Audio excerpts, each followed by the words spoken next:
thistle, oxeye daisies, wild carrots, poppies, lady's bedstraw, lapsana. It must be July.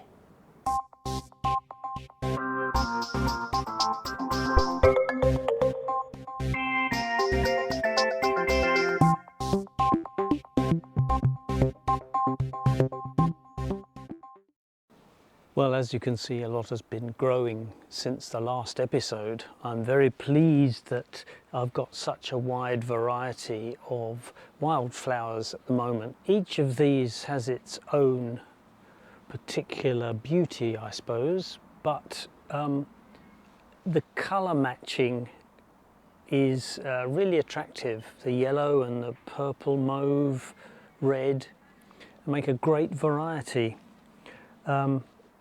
These poppies, very popular with bumblebees, this bumblebee anyway. So I'm hoping that this makes a difference to our insect population in a very positive way. I've got two kinds of thistles, I don't know, normal thistle, but also this broad-leafed one, I think it's called, which has these very handsome purple flowers on it. And of course my favourite grasses are growing abundantly. So what's the point? It's all very attractive, and it brings nature to my garden. But looking at the broader context, why would I encourage many more people to do this? Well, we're all very aware, especially in West North America at the moment, about climate change. They're suffering a great deal over there from extremely unusual high temperatures. And part of the process of rewilding is to try to make a difference to the natural environment's ability to respond to all the pressures it's under at the moment. You can perhaps hear that plane flying overhead. We all get into our cars and drive short distances. We throw many things away. The world is becoming full of plastic. And some of those things are changes we can make to our own lifestyle. But we do need to give nature a hand. And the proliferation of natural species here in my small garden gives me an idea that if it were repeated in a number of ways, it would make an incredible difference. Let's have a look at some of these in a little more detail.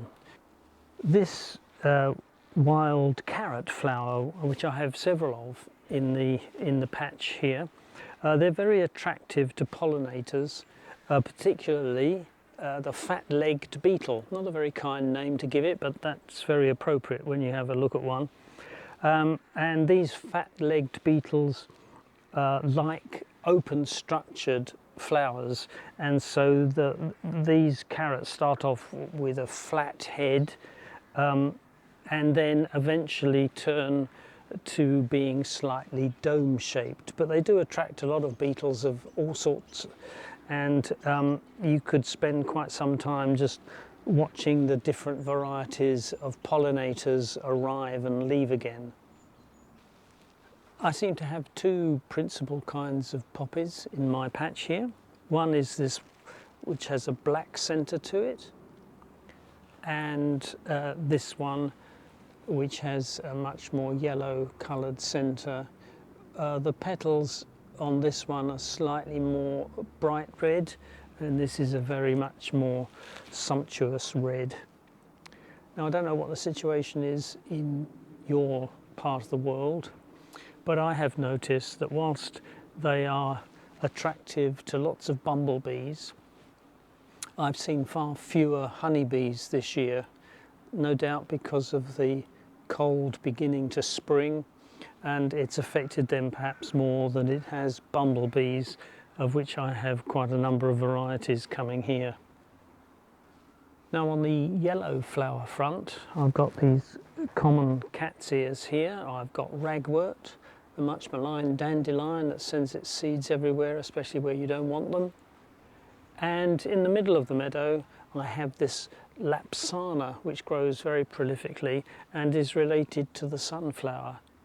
Now, having a variety of colours means that you can attract a greater variety of insects which have their preferences in the colours that they are most attracted to.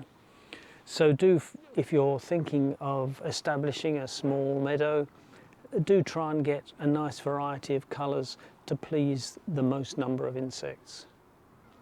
I have to finish by referring to my favourite grass. This was just left to grow, and it certainly hasn't needed any help from me, but it's quite interesting to see the variety of seed heads that you get. Some of them are more common than others, but if you have a look round, you can find all sorts of shapes and sizes. Well, thank you for visiting my nature garden once again. I hope that I'll be doing another episode in August, the height of summer. I wonder what that's going to be like.